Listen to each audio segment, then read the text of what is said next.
We are Heather and Paul Christie. And for over 12 years, we've worked with executives and entrepreneurs to accelerate change in every aspect of their business. Because we are in the fastest paced business environment that anyone has ever seen before. So join us for the Evolve to Win show.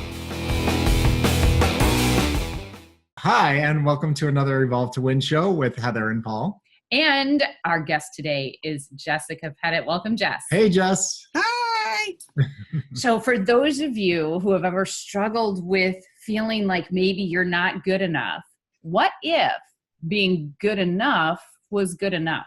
So our guest today, Jess Pettitt, is going to be talking to you today really about some crazy great insights in business for how you get to that next level. And, you know, I don't know about, yeah, I do know about you. I am one, Jess, I'm totally going to be sitting here listening and taking this in because I definitely struggle at times with being way too focused on getting it right or possibly even perfect, that I know that there's more that I've got to give. So Jess, I'm so excited to have you here with us all the way from Eureka, California. Eureka. Woohoo! Yes. Awesome. And by the way, I've just learned that Jess is on 10 days with no processed sugar. And I just said, well, I'm really glad we didn't get you on day 2. Yeah. Be gentle. Be gentle. Be gentle. Jess, so happy to have you with us today. Can you share with us just a little bit more? Tell us about your background so our listeners get a feel for who you are and how fun you are to be with. Sure. So I have been doing, this is the part where people are like, grown. I've been doing diversity and social justice work for about 15 years, and I burnt out on doing it because I wasn't noticing enough change. I didn't see questions coming from my audience in any kind of different way. But more importantly, I didn't notice, like, for lack of better words, me becoming kind of this like better person. And I think that diversity trainers in general, like myself, who created this kind of politically correct movement and all that kind of stuff, really were creating external things instead of doing their own work. And so I was going to quit and go get a real job. And I realized I don't have any other skills other than folding fitted sheets. I am really good at folding fitted sheets, but I couldn't figure out how to monetize that. And so then literally on So a you're dog the one walk that knows how to fold those. Yeah, we should do a. Sorry, go ahead. He said, you're the one who knows how to fold those. We should do a whole separate show on that one because to save my life, I can't do it. Yeah. Well, I have a video actually that I'll share with you if you want. We'll put it in the notes. Oh, perfect. So, Yeah. Yeah, it's super popular. It's weird. But anyway, so I was on a dog walk one day and we were talking about, this is 4 years ago now. So we were on a dog walk and my husband and I were talking about the Volkswagen van and how it's just this like iconic vehicle that has such a following and everyone's really loyal to it. And eventually they're going to be coming out with an electrical Volkswagen van. And so then we started talking about, and Heather, this gets to your perfection. We started talking about like, when does it come out? And should we wait for the second edition of the electrical Volkswagen van because then all the bugs will be worked out? Maybe we should wait for the third one. So then in this conversation, I just started talking like, when is the Volkswagen 1.0 electrical version good enough to go out, knowing that a 2.0 is coming? And then I couldn't get that out of my mind. And most products have a 1.0 release and then very quickly a fix. But at what point, what's the tipping point? And what I realized is that one of the biggest problems intersecting diversity conversations and business conversations around leadership or people just being creative and trying to innovate new ideas is that we don't allow enough space for the like, yeah, let's try this, knowing there are going to be bugs. And that was kind of what started everything. And I completely pivoted and have now created this Good Enough Now message to really help business leaders succeed. Okay. So I already love it. I already am anticipating a lot of where you're going with it. And I want to know how that relates to diversity. So that's the subliminal part, right? So if I came on strong and say like, this is a diversity training, like there's a really good possibility that someone's already like, oh, I don't want to listen to a podcast about a diversity training, right? Because I don't either. I've been to too many horrible ones. Yeah. But what I've noticed is that this kind of this elevation of expectations, which I do think is connected to perfection, of exceptionalism and like I should have eagles like flying behind me. What it does is it doesn't create space for failure is a significant part of innovation and creativity. You have to be able, that's why things have erasers and you can like backspace and try again, or you can 2.0 something. And what I find when we have really contentious conversations around different topics, as soon as we realize that the other person has a different opinion, we're done. Like we've done that. We've already had that conversation. We don't come with the eraser or the let's try this again 2.0 version. We just unfollow, unfriend, block, no, skip, delete, whatever.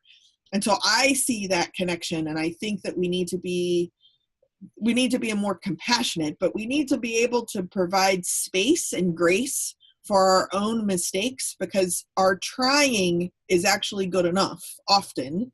And often we don't even put ourselves out there or voice an idea because we haven't worked it all the way through to know that we're 100% successful. And I don't know that business products or business innovation ideas, things like that, are ever 100% successful. They're pretty good with a decent chunk of the market that they're targeting. So why does business get to be pretty good, but use the language of exceptional, superior, blah, blah, blah, whatever, growth based, but we can't do that with each other in the grocery store? So is it because we're all in a work in progress? I mean, until we're gone, right? And what I notice now is that people are, especially at the workplace, more offended by comments than they ever have been before. And so people get offended. And what happens then is being offended is about really having an emotional reaction to something, right? So this emotion comes up. And so is it that people are not as emotionally intelligent enough to be able to control those emotions in this conversation? So what's interesting is I don't know if it's emotional intelligence combined maybe with a sense of entitlement, combined with the reality that when somebody does something offensive, so I'm not a lawyer, I know I'm talking to some, I was a ceramics major, right? But we are not same, pretty much same. Yeah. I make coffee mugs, you change the world, whatever. So I think that there is a piece that as, whether I'm going to blame technology or cell phones in our pockets or whatever, but people who do not experience pain or oppression or racism or ageism or sexism or homophobia, if they don't experience it, they don't know about it. But we live in a day and age where if I don't know something, I no longer even have to type into Google. If I'm in the right home, I just say, Alexa, like, what's that actor's name that played the bad guy in Breakfast Club, right? Judd Nelson, right? Like, we don't even have to like think anymore. Right. So I think that creates a space of entitlement that we should know everything. And if we don't know everything, then it's not real. And the reality is that people have different lived experiences. And by having different lived experiences, you're going to have different experiences that you bring into a conversation that lead to different perspectives. Duh, this is not rocket science, people. However, because we're used to having all the answers and we're used to knowing everything, and we're also working ideally in a place where we're supposed to be perfect and amazing and incredible and better than everybody else, what ends up happening is I think we get offended or we get offended.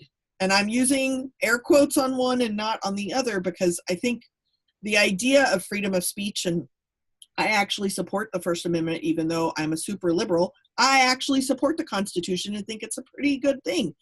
But being offended is not protected. Being able to speak is. And what we need to be able to do to have protected speech is to provide more speech. So we get offended and we just want it to be done. Excuse me. I don't want to be done. I want to stay in the conversation, because that's the point of being able to exchange ideas with curiosity and generosity, not just winning, I have the answer. Jess, I love what you just said about curiosity and generosity. I think, what happens when people get offended, the only way we can be offended is we have to first make a decision that somebody's done something wrong. They've said something wrong. So we're just in a place of being judgmental. And this concept of curiosity and generosity, if we started at that place, going into any conversation, I think there would be much less chance of having an emotional reaction, because rather than seeking what someone's doing wrong, you're actually seeking to understand someone. You're curious. You want to know what they think and why they think. That's a very different way of being, and I really love it. Yeah, I think that a lot of times, and again, I'm blaming social media, but it's because we can instantly respond and leave and then come back and leave, and we're not actually making a connection.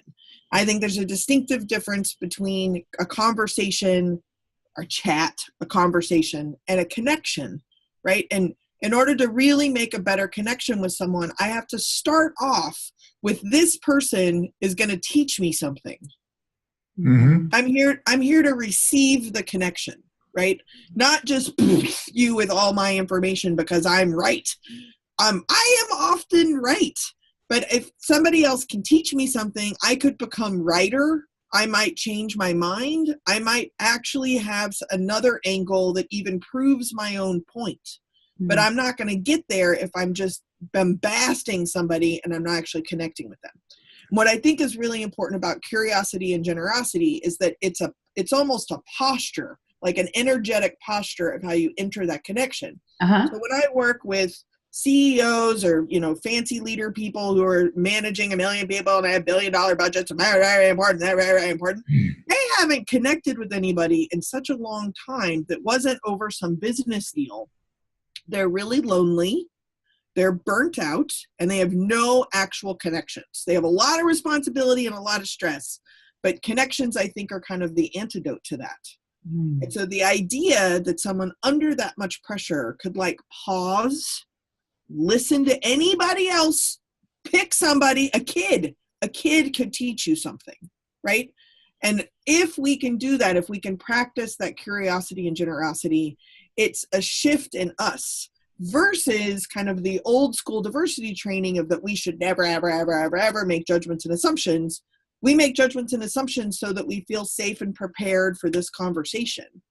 But can we leave room for edits in the story that we've already written before we make the conversation happen? Can we leave room for edits to actually have a connection? I think that's how better leadership, better supervision, better management, better mentorship, how that happens for free. And then as that happens, that leads to better creativity, better use of resources, better teamwork, etc., because there's that space. And by having that space, people can be good enough to try. And it's affirmed that they might have something to learn, but they, more importantly, might have something to teach. That's actually empowerment. Yeah, and let's and that's a great point. And let's face it, in the workplace, I don't think that there's a ton of judgment on necessarily what people, and everybody at a certain point, and I know I've watched a couple of your videos, Jess, on, when you open up on your keynotes and say, everybody's judging everybody all the time in the beginning, right? But until you get to know somebody, until you get to hear what they have to say and the information that they bring, and that's something that you can learn from them, do you really start to appreciate them as a person? We as human beings are judgment-making machines. We are going to judge every single thing we think. You cannot tell somebody that you can't judge that person anymore, because that's just what we do. I mean, automatically. It's called making decisions, right? I mean, your lived experience informs those decisions. When you bought that lovely sport coat, it was next to another sport coat you didn't buy. No, I did buy that one too. He bought both. Okay, great. Maybe there was a fourth one or a fifth one. Sorry, but that, it could be even the same fabric. There are times where I have bought something that is the exact same fabric, but I bought a different one because the fabric was lined up a little bit differently, or just recently I bought a pair of shoes that have flamingos on them. Nice. And so I wanted the most flamingo for my buck, right? So I switched out left and right. We do that like it's not a problem, but we do that with people.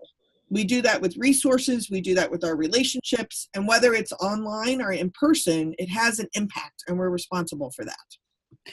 Well, your concept about saving room for edits, I want you to talk a little bit more about that, because to me, it has to do with not worrying so much about being perfect or excellent even or superior, but just trying. So this is where, what's going on in the back of my mind when you say like trying is good. I don't know who originally said it. I think I've looked this up before, so I don't know who to attribute it to, and maybe you do. I've heard someone say trying is just an upfront excuse to fail. Like, there is no try, there is only do. That's some Star Wars thing, right? So people poo-poo try all the time, saying it's not enough, it's not good enough. If you say you're going to try, you're never going to do it. So what do you say to those people? Sure, you're totally right. And not doing anything has gotten us where we're at. Oh, yeah. Right? So like trying for some people is really intimidating and really scary. And that can be related to lived experience, mental health issues, intimidation, all different kinds of factors, right? Those are real. But what would happen if you tried to try? If you try to try, it's at least forward motion. It's like the starting point of momentum, right? Like I use an example a lot of that when I'm dealing with associations or organizations. Like we all know that there is a house on fire, right? Like they wouldn't bring me in if there wasn't a problem that needed to be solved. Right. There's a house on fire. Great. Are you mowing the lawn while the house is on fire? Because that's not really helping, right? You can pick up the garden hose. Garden hose is probably not going to put out the house fire, but at least it's the correct activity. Right. Like, that really matters. It really matters that someone is trying. Even though they're not going to reach success 100% of the time, they're doing the right activity, and it has a lot less negative impact than someone mowing the lawn while a house is on fire. I've just got that image. I think that's burned in my brain now. No pun intended. Yeah, no pun intended at all. So one of the things that I like about some of the keynotes that you've done that I've watched is that you bring humor to a lot of your trainings. And so how did you get started in that, and why did you decide to intertwine that into your way of presenting? Well, I guess first, as I grew up in a funny family of storytellers. So now that my parents and grandparents have all passed away, my brother and I have a rule that if we both remember the story, we think it's true. But we don't really know that, and we don't have anyone to like vet it with. But if only one of us remembers it, then it can't be true. That's our new rule. Okay. But I think that when you talk about really personal things, so I mean, even the concept of curiosity and generosity, that really gets to individual vulnerability and authenticity, which are often words painted on walls, but not really talked about because they're too personal. When we start talking about diversity and social justice issues, it's too personal. We start talking about communication and making better connections, or how lonely we are, or what we're responsible for, it's too personal. So I do all of that in one program. Everything I talk about is stuff that people are like, please don't talk about that. And then I only use examples from the topics that my grandmother said you're never supposed to talk about, right? So I'm doing really personal work on topics we're terrified to talk about. So the only equalizer I have is laughter. So if I can use humor, then I can actually get to a different, more personal place, because if we can laugh at something, that's the great equalizer. If we can realize we are all bumbling idiots making the same mistake, that is also a great equalizer, but I can't usually lead with that line. I have to kind of build up to that. But so give us an example of one of those topics that we're just really uncomfortable talking about, especially in the workplace, but something that the people listening wish that they could talk about and deal with. Give us an example of one of those. Well, so this is May 2018, and even though it has been over a year, the last presidential election is still something everybody is talking about and no one is talking about because you're not allowed to talk about it. So the reality is that every single registered voter in the United States did not vote. Only a small portion of them did. And of the people who voted, regardless of who they voted for, most of the people who did vote, which is not most of the people, but most of the people who did vote, voted for someone because they were not the other person. Great. Now we have something in common. We can both talk about how we feel disenfranchised and how we were stuck voting for somebody because the other option was not an option. Mm-hmm. Why can't we talk about politics at work? But it's because we can't get through all that other stuff, or we're not leaving room for edits or listening to someone as if they're wise. And so we think if somebody voted for this person, then they're this. If they voted for this person, they're this. When in reality, we're really complicated people, often motivated by exactly the same thing. Yeah, and I think that the idea that everything has gotten so serious, everything. I mean, even comedians now won't even go on college campuses anymore because they don't want to offend people, because people, some people think they're funny, some people don't. I mean, it's ridiculous that this conversation can't be entertaining. I mean, it really is. As strongly as I feel about my politics, I know that it's not going to make that much of a difference.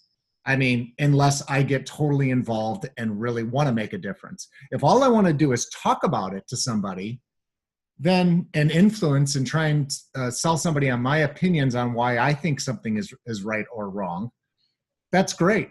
But how much, for me, it just seems like unless you're going to actually get out and do something, then you don't have to take it that seriously. It can be talked about. You can have that conversation because you're really not making that much of a difference anyways, other than just talking to somebody over dinner or having a conversation at lunch or in the workplace. I think, again, going back to the being offended piece, I think that there's a term in social justice universe called pile up, and feeling less than, feeling like you are invisible or silenced, like eventually that piles up and it's exhausting. And so when you're in another conversation where you're like, oh my God, this is happening again. Like when that's occurring, what I think is really important is that first off, lots of groups feel that way. And so you can actually connect with one another about feeling unwelcomed or silenced.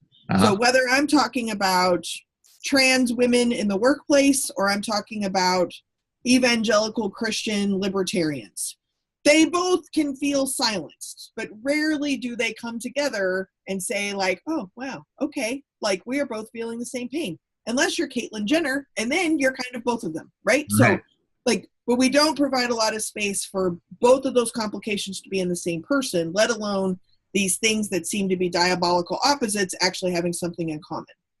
That pile up is real, and it is, we do not provide space for people to feel welcomed, because we will only provide space for people we like, that are like us and our people.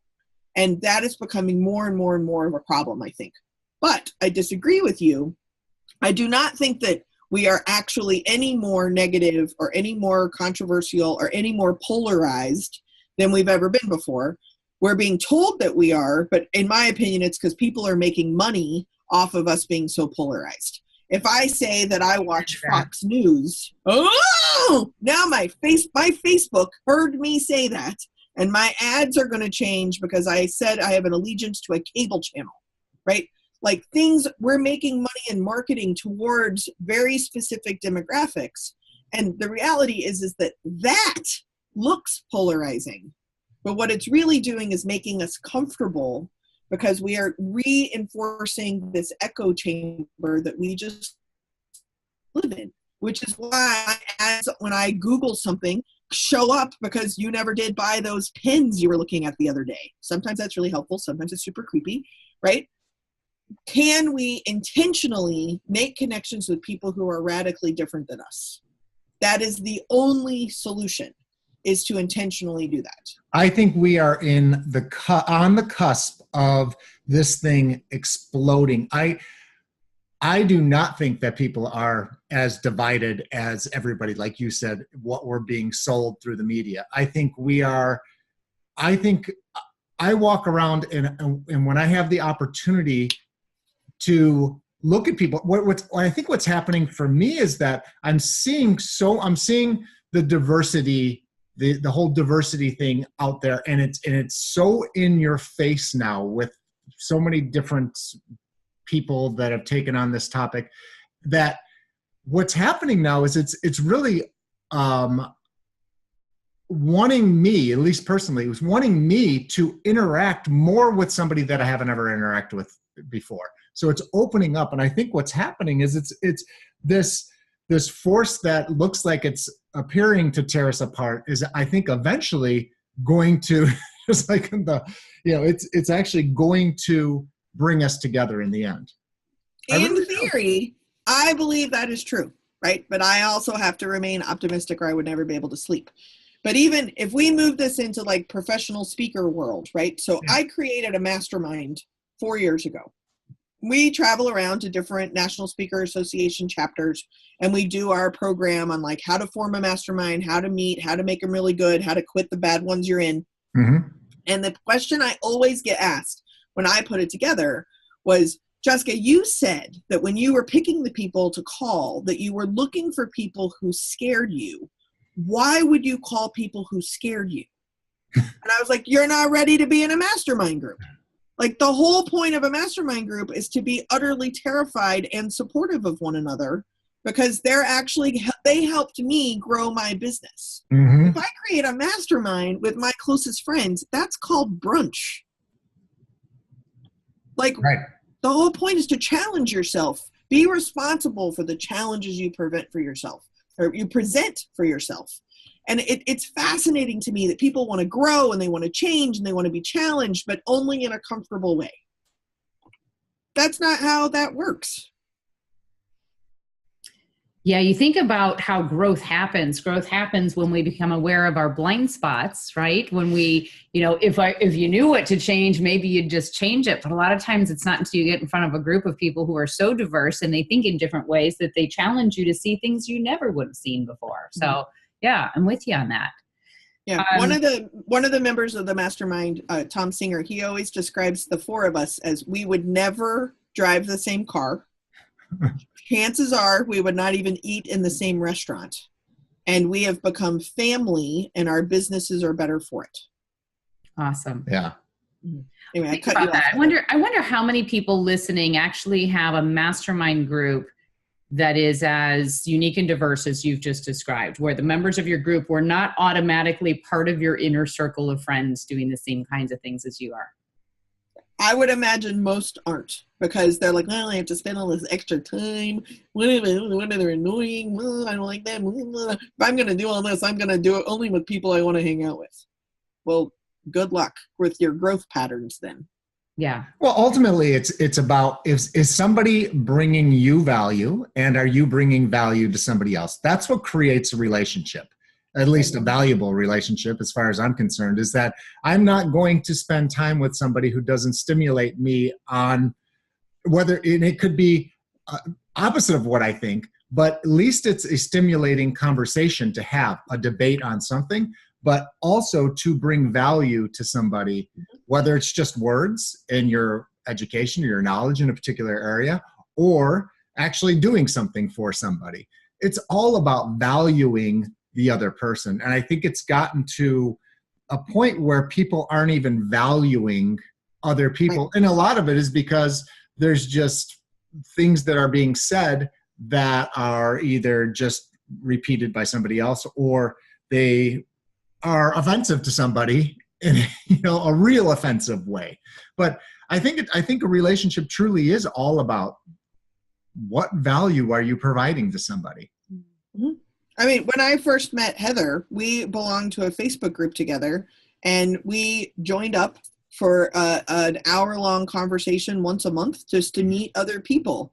And for a lot of people, they're like, why would I do that? That's like an hour of my life. Mm-hmm. And it's like, yeah, but what if you learned something? And what's fascinating is I have a coaching program, and one of my coaching clients who's paid to meet with me, his business is so busy, he doesn't have time for any kind of his own work right now. So he is just skipping meetings. He doesn't get them back. He's just skipping them. And it's fascinating to me is that how do you think your business grew in the first place? Like, yes, it's really busy right now. Great. What's it going to do 6 months from now? Because in our business, we have to look backwards and be, what did I do 6 months ago to get me to where I am right now? Right. It's really hard. And so that's why one of the things I say in business is that you have to ride two horses at once. One is the super egotistical, I'm the bomb, write your copy there, right? Like, I'm amazing. No one's better than me ever. Then if you realize you are on that horse, it is time to switch horses. This horse is the humble horse, which is the, like, I don't know why they're hiring me. I'm just here to learn. I'm here to help, full of gratitude, not imposter syndrome, but okay, sure, I'm happy to help, do what I can, right? And when you've realized you've been on that horse too long, get off that horse and switch horses. You have to be able to do both. Yeah. Yeah. Good point. Really good point. All right. I want to bring you back to something that you said early on and just talking about this concept of good enough now. Can you tell us just a little bit more about what that means to you and what it means to the listeners? Sure. So the subtitle, I think, says it all. It's just too long for a book title. So good enough now means doing the best you can with what you have some of the time. Doing the best you can with what you have some of the time. Okay. All right. All right. It's a super high bar, right? Yeah. So some of the time, perfectionist, some of the time means chill out, go to a movie, make a friend, relax. Like, if you don't have a community or connections or relationships, you can't implement or influence anything anyway. Mm-hmm. So clock out, enjoy yourself some of the time. With what you currently have, it is a disastrously scary fact, but who we all are right now is the best tool we have most of the control over some of the time anyway. So well, go ahead. Who we are right now is actually it's perfect because it's what you've got. I mean, if you think you're going to be someone different from who you are right now, you're just wrong. And you're probably stopped versus just right. exactly who you are, because whatever you've done up until today made you who you are. Yeah, it's kind of interesting. Right. And like, I'm not talking about like the potential, right? Like, you can see potential in yourself or others. That's fine. That's what I'm talking about. But right now, with what you're dealing with, deal with what you're dealing with. Whether you're supervising or mentoring them, or you're doing it yourself. This is me. Hi, sorry about that, but here I am, right? With what you got, and then do the best you can. Try. That's it. That's what good enough now is. Do the best you can with what you have right now some of the time. Did I get that right? Do the best you can with what you got some of the time. So it's so funny because in one sense, it goes directly in the face of one of my core concepts that I teach on. I've got this opening story that I tell sometimes where I got to meet up with just an incredible human being. And he taught me about this concept from the Navy SEAL training about all in all the time. And so, and I'm listening to you say this some of the time, and I'm like, well, gosh, that sort of totally makes sense that, being all in all the time is absolutely exhausting. There's got to be the law of diminishing returns that comes into play, but it's a really good story. Yeah, but that's just a conscious thought of being on your game. Like, just it's not saying that you can't be exactly what Jessica's saying. It's just making the conscious effort of being intentional. Hey, this is who I am, but I'm going to make a conscious effort to be all in on this all the time. And you know what? Sometimes I'm not. That's just the fact. It's not always going to happen. But if I can think of it, it can. Yeah. And be responsible for the times it's not working out. Because you're either, when you're being when you're screwing up, right? You're not doing your best. You're not working with what you actually have. And you're trying to do it all the time. Blah. Who wants to be around that person, right? Now, I do a lot of work in the medical industry, so I'm not talking about surgery, right? Like, left knee, right knee, good enough. That's not what I'm talking about. But I mean, like, on an interpersonal level with each other. Right. One of the rules that we have in our communications training, we will teach people different methods they can use to identify the person who they're talking to and identify how that person wants to communicate. Because we tend to, as human beings, make the mistake, which I think is the biggest mistake in communication, of thinking that someone else wants to communicate the same way that I do, right? So we teach people to adapt their styles, right, and communicate in a more effective way. But one of the key concepts is that I should never hold the expectation for anyone else around me that they're going to adapt to me. It's my responsibility to adapt to others, to be the most effective communicator I can be, assuming I want to increase my influence, right? Like nobody has to do anything. You can do you all day long if that's what you want to do. But if you want to increase your influence, the best thing you can do is adapt your style, right? And be who you need to be, because you respect other people and you respect their differences. But the minute I fall into the trap of expecting you to be a certain way with me because that's how it suits me, I feel like that's on me. I feel like I've just set expectations for how someone else is going to behave that are setting myself up for failure. So my disappointment is not even necessarily with them. It's with the expectations that I've set for them and how they should be communicating with me. Does that make any sense? Yeah, I always tell people I'm going to save you a copay. But if you are frustrated with someone who is showing up exactly the way you expected them to, they're showing up exactly the way you expected them to, right? That why are you frustrated at that? If you don't like it, they're just showing you who they are, and you need to figure out how to deal with who they are. The piece that, Heather, I think you touched on is the subtle difference between the golden rule and the platinum rule, which may seem cliche, but most of us default to the golden rule, which is treat others the way I want to be treated. Mm-hmm. Well, how do you know how I want to be treated, right? So I always use this story, but when my husband and I first got married, the first time we got sick, I did not read the fine print that this was related, but when he got sick first, and so, I put him in bed, gave him some NyQuil, and left the room. And so like 20 minutes later, he's like crawling into my office, like, I'm like, what? And he's like, I'm sick, where are you? I'm like, I'm working, you're going to get me sick, right? So inevitably, I got sick. And so then when I was sick, I grabbed some NyQuil, got back into bed, shut the door.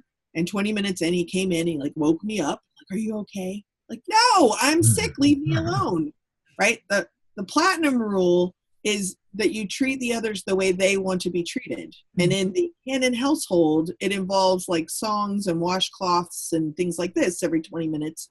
In the Pettitt household, it is like, leave me alone for 3 days, bring me a sandwich, and then I'm fine. Like, you need to know these things in advance. And the only way to do that is to actually connect with someone else. Yeah. That's right. Yeah. Absolutely love the platinum rule. Well, Tony Alessandra. Yes. That's right. So is there anything else that you want to share that you think would be beneficial for our listeners before we wrap up? So I usually point out, if you go to goodenoughnow.com/freebies, FREEBIES, freebies, there is a fun survey. There's a bunch of handouts. There's more information about my book or the model that I came up with for the book, if you're interested. But there's also a handout on making better connections, which I actually keep near my computer so that when I'm writing emails or going to have to make a phone call, and it's one of those emails and phone calls, I like slow down to make sure that my communication is something I actually want to be responsible for. So that's all there. goodenoughnow.com/freebies. Fantastic. Well, thank you for offering up those freebies. I already know, because I know you, how valuable those freebies are. And so, sometimes it's just having something like what I'm going to call your cheat sheet. Okay. Something like that in front of you, because it's, the goal is awareness. And oftentimes we're not in a space of awareness. We're in a space of just doing what we naturally do. So I love the idea that you're going to actually just share your tools with us. So thank you so much for doing that. And Jess, thanks so much for your time today. I can't wait to read your book. I haven't gotten my hands on it yet, but I am going to absolutely pick it up and I'm going to read it, and I really look forward to it. I love your message. I love your message too, again, on curiosity and generosity, and also on giving people space and grace. Those two concepts for me are just, they're awesome. Thank you for being who you are. Thank you, Jessica Pettitt. And that was another Evolve to Win show with Heather and Paul. And if you haven't connected with us yet on social media, please do. You can always find this episode and others at evolveglobal.com. So have a great day. And Jess, thanks again for being with us. Thanks, Jess.